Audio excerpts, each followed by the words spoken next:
Hello friend, তোমাদের জন্য নিয়ে চলে এসেছি সেকেন্ড পার্ট। অনুষ্ঠান দেখার মাঝে আমরা কি করলাম চলো তোমাদের সাথে শেয়ার করা যাক।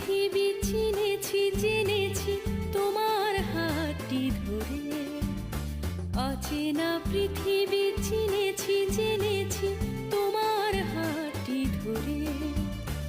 আচার্য গুরু শ্রদ্ধা জানাই আজ নমস্কারে।